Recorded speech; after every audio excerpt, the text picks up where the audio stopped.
So yeah, let's get started. It's been a really interesting year so far. I know we're just in the second month, but seems like travel is back. But unfortunately for our neighbors on the eastern side, it's a very different story because of their botched COVID reopening strategy. So since, the Chinese aren't traveling too much right now, a lot of other countries have restrictions on Chinese tourists till things settle down there.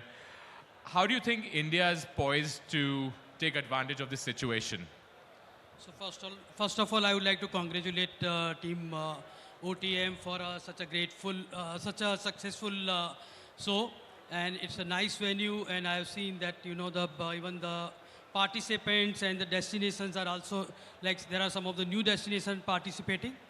If I will compare India to other countries, I am very bullish about Indian market, and India will outperform many countries, not only China, because of there are a lot of factors which is going to be play a role in India outbound growth story. So first of all, yeah, because right now we have a lot of rooms to grow. If you look at the number of people who are traveling compared to our population, these are very, very low. So we have big rooms to grow. So that's the one thing. Then we have a young population, and they all have a desire to travel abroad. If experts are to be believed, there are three industries are going to grow manifold in India.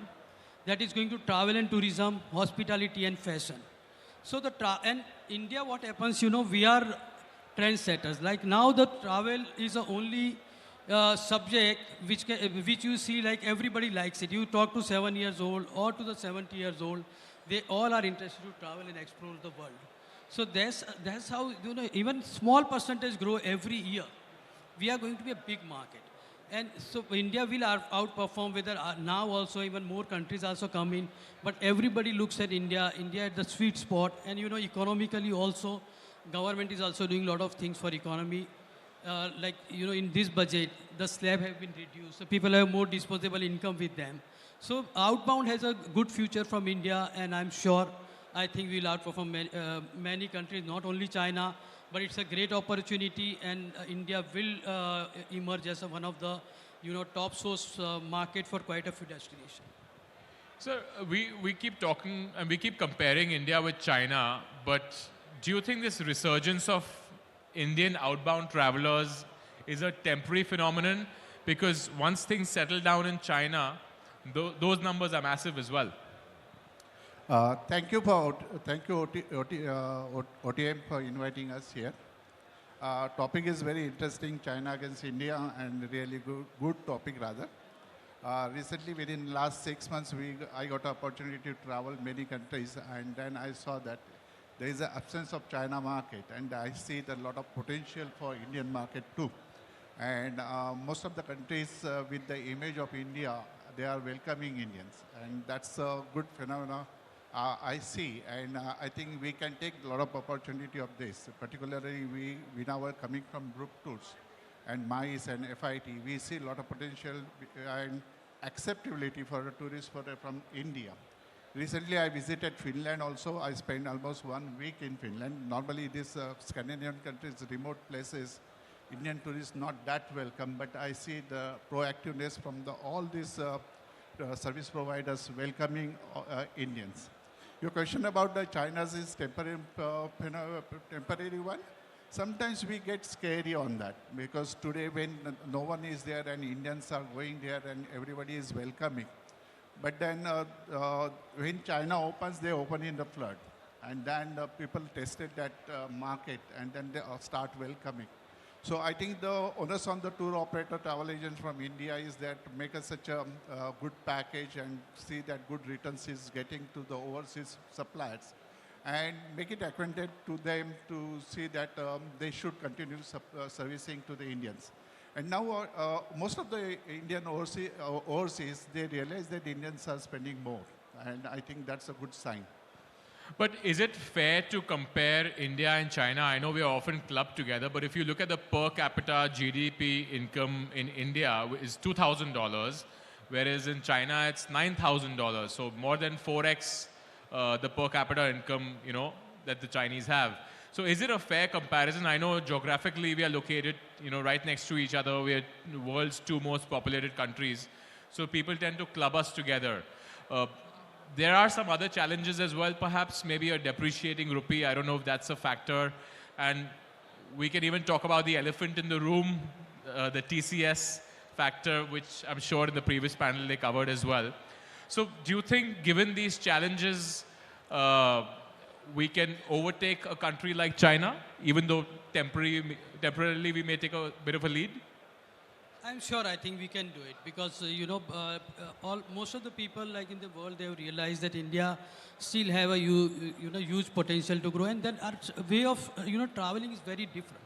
Our luxury market is growing very fast, and when anything trend start in India, and you see over a period of time, I have seen every 10 years it changes very drastically. So after 10 years, you will see most of the people would say that they would like to travel on a luxury market. But we have a big room, so then we have all segment of people. But the moment people have started traveling on luxury and experiential travel, they have started going for a longer stays now. So people used to go for 2-3 nights. Now nobody talks about 2-3 nights to go for a holiday. So they are taking a longer duration also. So all this going to get benefit to the destination. When they will focus on Indian market, they know that they have a strong economy. Like they have realized that during the COVID, after the post-COVID, when they started, nobody used to travel, only Indian travel. So quite a few countries survive on Indian market, and I'm sure they are not going to forget that China is ruled by the government, and in case government say they don't have to travel, they would not travel. And many countries, like you said, had a fear in mind that in case something happens, the border would be closed. So they did not travel, but Indian travel. So that's how we have an edge over others. They know that, we have people who would like to travel, explore the world, and this is, I think, it's just a beginning. If you look at even the GDP, what you have mentioned, but look at how many people travel from, how many people are traveling from China, like what was the ratio? A comparison to their population and ratio comparison to our population. So we have very minimum, percentage, maybe 1% of our population are traveling right now. But we have aspirational travelers, which numbers are quite high. So even some of them get converted every year. It's going to be the huge numbers. So I'm very confident that India is going to overtake many countries. I just wanted to add here. See, today's situation, we see a lot of good potential for outbound tours. And if you see this, a lot of national tourism boards are pitching for the Indian market also. Besides that, national tourism boards are going along with the consulates and making visa processing facility very easy. So when, as a tour operator, we look at that, there is a good potential is there, and I can give the example of that at Vina World. Within 5 weeks, when all synergy came together, in 5 weeks, almost 1.5 months promotion, we did Australia 800 tourists in that September itself, which is September also, 2022. Yeah, 23. 2022. 22. So I see this, if all this comes together, then there is a good potential. But now as a tour operator, travel agent, we have different challenges. One side we see the very nice picture about outbound tourism, everyone welcoming. But there is another side is that air ticket cost jumps up. And one more point is there that we would like to see that how this inventory of airlines increases. And if this increases, the airfare drops. And then we need to have good synergy between outbound and inbound tourism. So that gives a demand for number of aircrafts coming to the India and going out of India, which is very, very important. And then consulate role is very important to processing the visas. Another important stat is the number of airports in India. So there's some stat that I was reading that over the last 8 years, the number of airports in India has grown from, say, 74 to some 147. Now, I may be off by a few here and there, but by and large, it's probably, doubled. But, in 2017 itself, China had 230 airports. So in terms of connectivity, in terms of, that sort of infrastructure as well, we're lagging far behind. So hence, it begs the question if this is even a fair comparison. That market is a lot bigger than ours. But we will fast grow. That's what I said, because we have room to grow. room to grow. So we are going to grow faster than any other countries. And then we are also now growing. We have Delhi and Mumbai are going to get double capacity in a year's time, both the airports. And we are coming up with 50 more airports. So we are on the right track. Maybe it's going to take some time, but then by the time, we have every 5 years, 10 years, our numbers are getting good numbers. We are getting from the outbound tourism prospect. Right now also you can look at the fares are so high. The hotels are so expensive, but then also flights are full. And that is indicating that right now masses are not traveling, but then also we are doing very well. So you just look at when fares are going to come down, when more people will come, more capacity is going to be capacity going to be increased, and number of flights are going to come. More destination will do their marketing things in India. Then the scenario is going to be very different in couple of years. If I look at right now, if 2019. We had around 20 million travelers or 30 million travelers of outbound tours. And within 2 years, I would not surprise if we surpass 100 million travelers market also. So Can I add here? No? As this number of airports are increasing, as a tour operator, we want to have confidence that flight will take off. And that is very, very much concern to us. So what is important is that there is a continuity of and sustainability for the flights operator or airlines to operate that flight. It should be continuous process. And if we get a confidence, then we can book down the line 4 months, 6 months, or 8 months ahead. And that is the main concern. And there somewhere, I think government, airlines and all tour operators and locals particularly, because we have seen the good model of Surat, where the locals also supported airlines, and we can see number of flights flying out of Surat. Similarly, other cities also, but which is not happening at the other cities also. So what is important to build a confidence to the travel agent and tour operator, even guests also, when they plan holiday for different places, which is nearby to that place, and then suddenly you have to change the flight.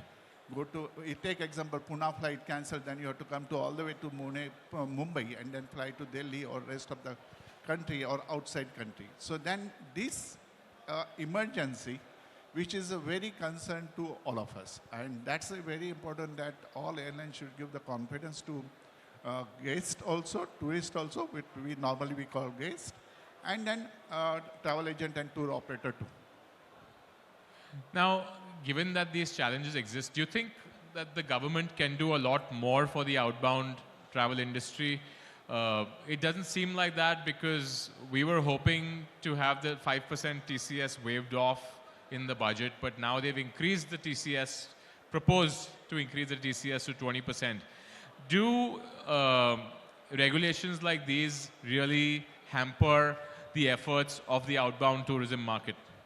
It's disappointing as far as TCS is concerned or the foreign remittance is concerned. Their government either, they don't want to understand the outbound perspective. They maybe, I think we are doing the representation. We are, thinking, we are writing it to them. We have been writing that, outbound tax has to be reduced to 1%. And we are not a, collector of tax. So there is a ways and means. People are traveling. They scan their passport at the airport.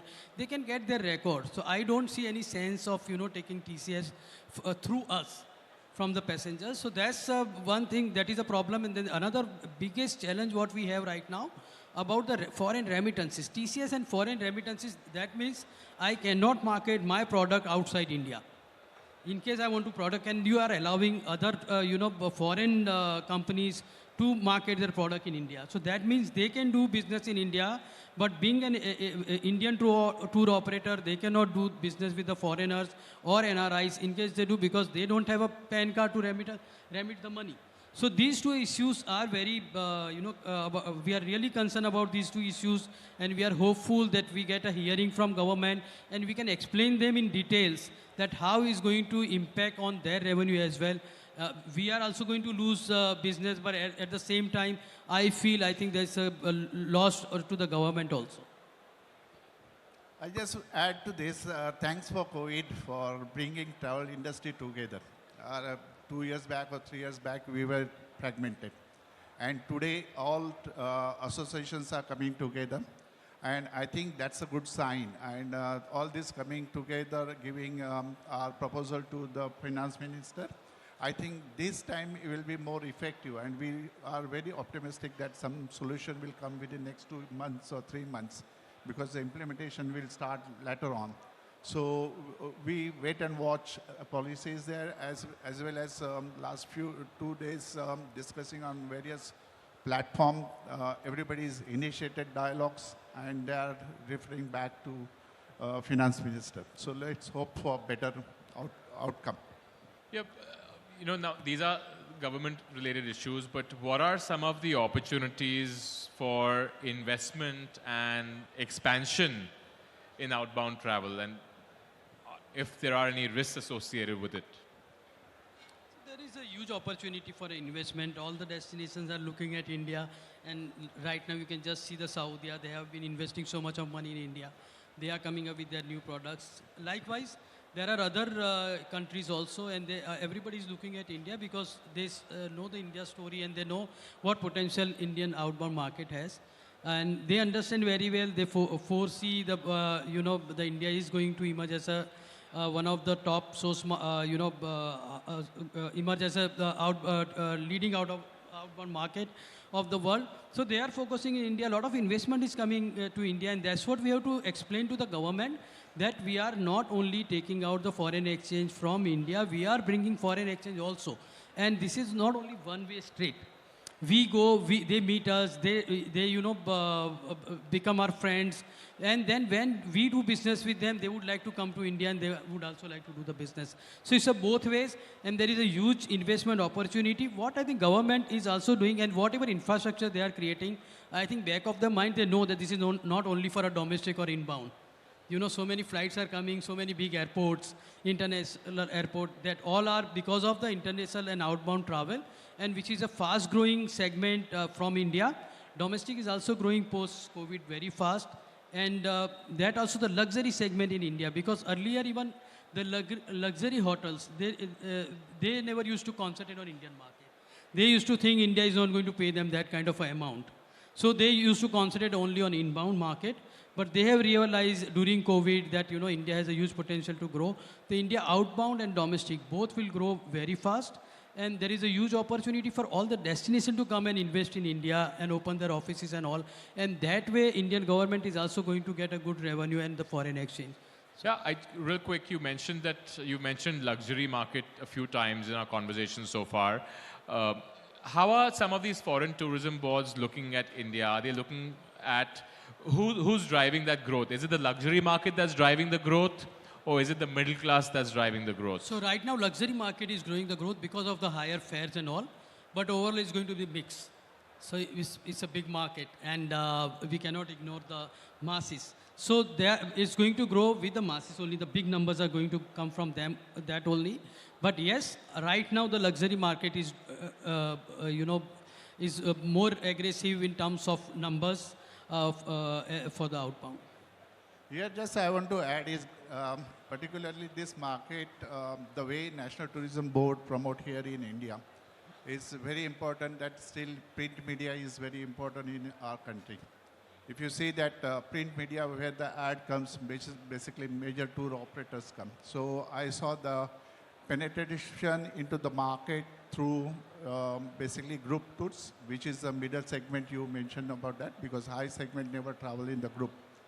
So this middle segment is the drivers for the destinations. And the moment these tour operators do that, then rest of the FIT packages and all that, they follow, and they may go to the travel agency or they may do independently.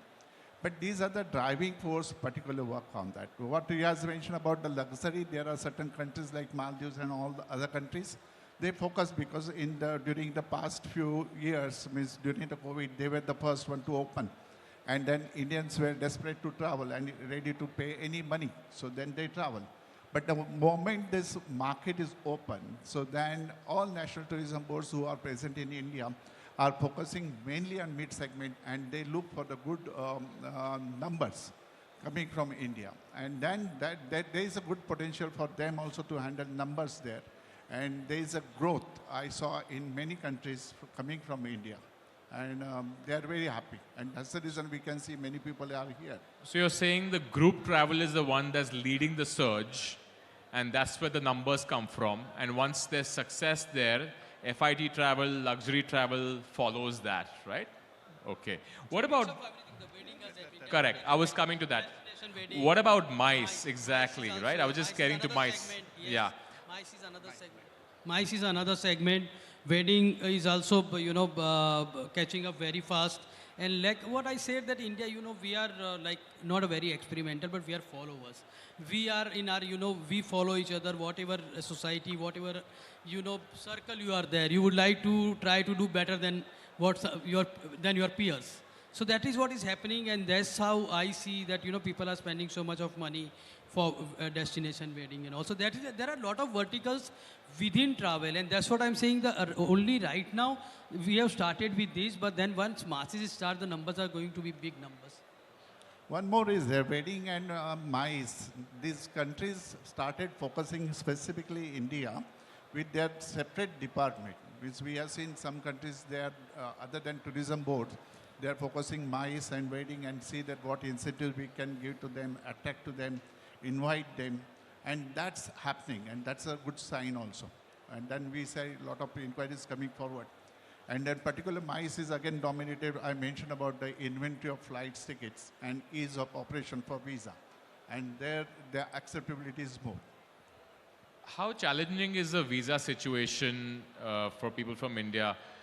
The US, as we know, has been struggling, and I think some of those problems are being eased out. But that kind of like hurts our numbers at a time when we can take advantage of it, right? Because now is the time to capitalize on that, and some of these places aren't really offering visas on time. Some of them are going up to like 3 years, but I think that number is going to come down pretty soon. Yeah, definitely. I think it's just matter of time.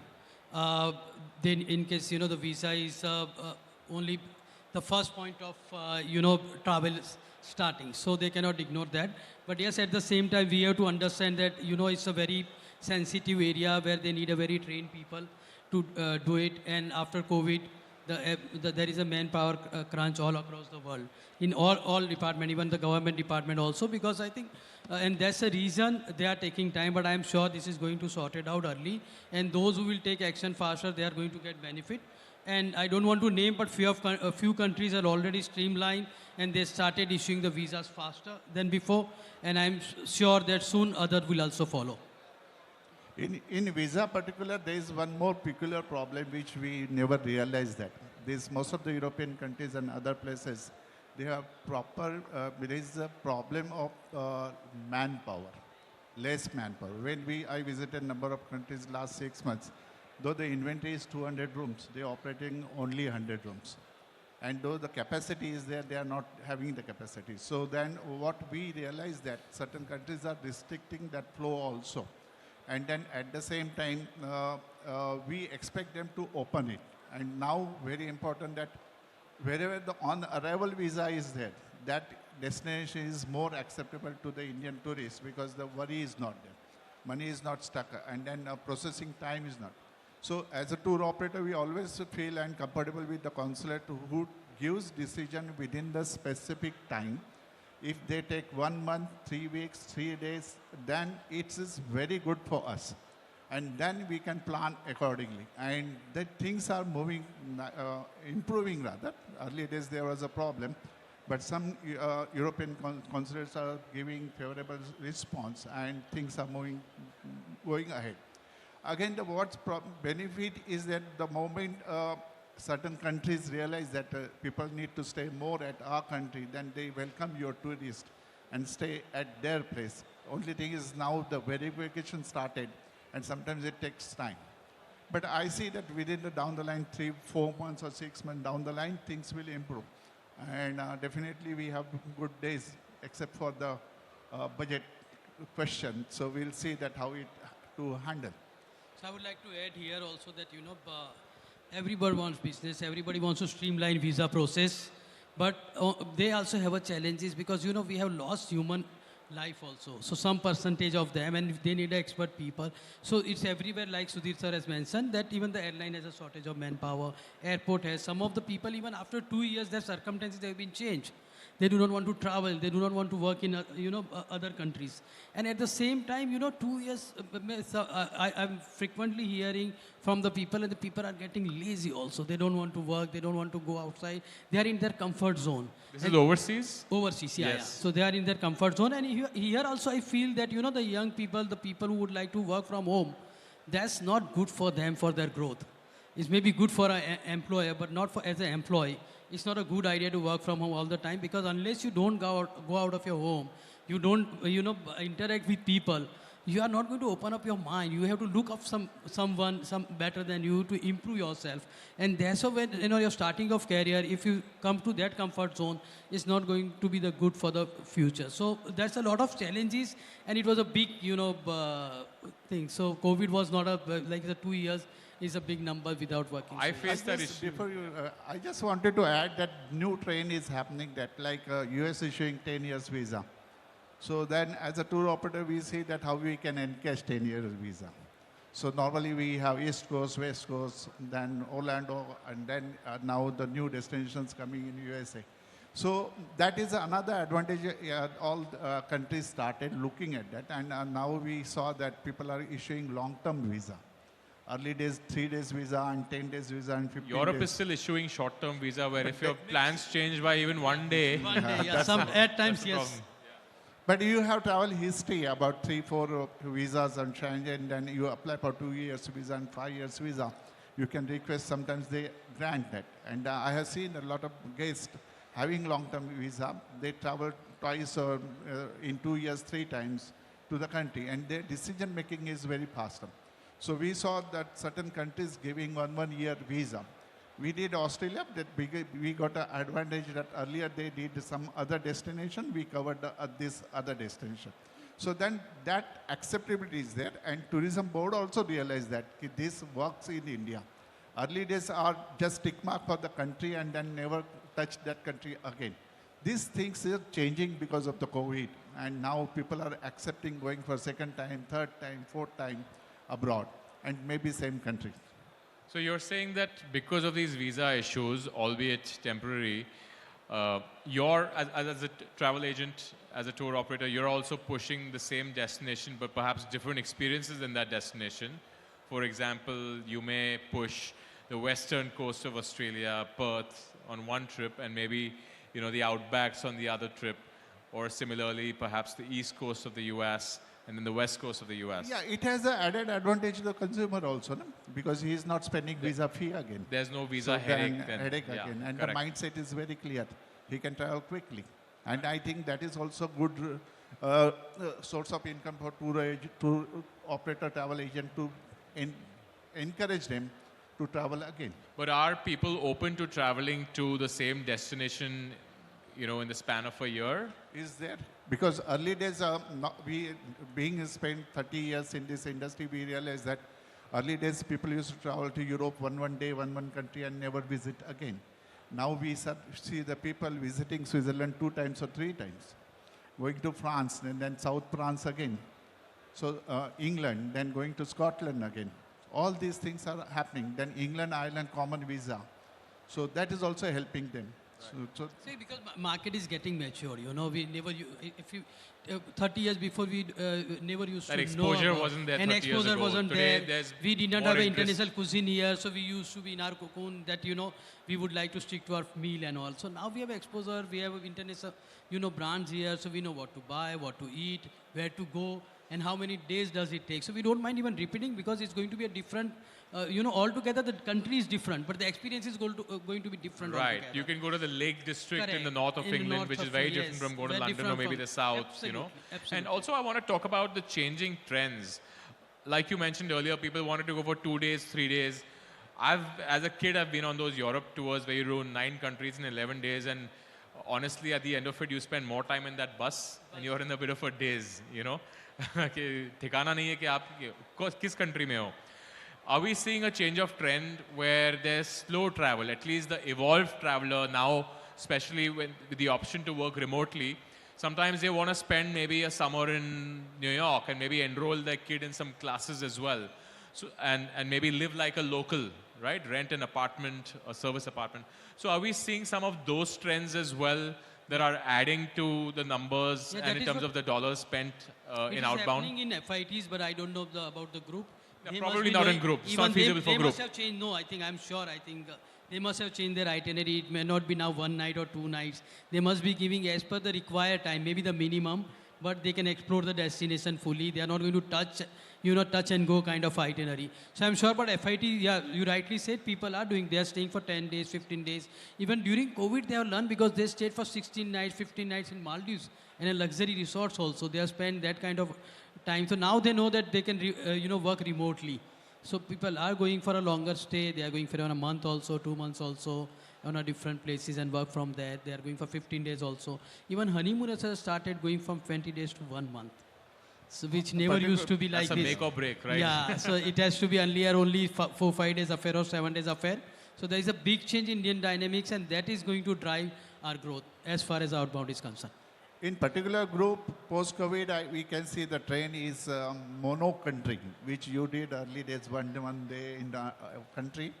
And we see the mono country, like any country you take in Europe, we have 7 days or 8 days tour, and then you come back. And the acceptability of consumer is more there also, because now they realize that nobody, one country, no border crossing, suddenly RT-PCR comes, no problem. So then comfort zone is good, and people started accepting that product also. So that's a good one, good change. So you're saying that the touch and go trips are not That will be there, because there are certain mid-segment is there, they can't afford to go every time. So they have to go to the main cities, visit that place. एक ही time में सब कुछ देख लिया. And But their trade is there, Southeast Asia, then Europe, then Australia. If we get a visa to USA, then USA first, then Australia, then come Mauritius. That trend is there in India. It will continue for longer time, because that segment is particularly cost conscious and they want to do it fast. so the first time someone goes abroad, they probably want to hit up maybe Sri Lanka or like a Thailand, because that's also cheapest. And then they move on to maybe a Hong Kong, Singapore, followed by UK, US, and then maybe Australia, and then perhaps the rest of Europe. Is that sort of the trend that we No, see? I think trend has changed also now. The people who have a strong, financials, they start with the Europe also on a blank passport. No, but the Not first like- timer, Even first time also. because as you they- mentioned that you want to be popular amongst, you want to be better than your peers. Yeah. So first timer will want to go to New York over, let's say, go to, Norway, because your peer group may not know much about Norway. At Right. least at the, the ones who are traveling abroad for the first time. But everybody knows New York. But So here I say that a very important role is visa processing, ease of visa processing. If I have new passport, I don't mind to go to London first. But there is a mindset is there that my passport is blank, so there is a doubtful that they will take long time, they will question more, demand more papers. So then that is the fear to the people, tourists. And that's the reason normally I see the trend in your tourism industry particular, then they want to stamp up Thailand and Singapore at least, and then try to other countries. Besides that, there is a trend that there is wherever the visa on arrival is there, that is more accepted, and quickly I can go and come back. The stamps comes, and then we can go ahead on that. right. No, that's really interesting, and there are so many different evolving trends as well. We really hope that outbound travel also grows by leaps and bounds, and I hope that we are able to resolve some of our current issues with the government, and the government provides a bit of a boost to the outbound travel industry. Because as you rightly said, it's not just about spending money overseas. There's an exchange of thoughts and ideas, and that results in more people wanting to come to our country and spend money as well. So we look forward to that. I want to leave the floor open for any questions in case someone might have any. If not, we're happy to wrap this up. No one? Cool. Well, thank you so much. Thanks for staying. Thanks for sticking around. I know it's the end of the day. And Thank you. yeah. And thank you so much, Sudhirji and Riaz, for joining us.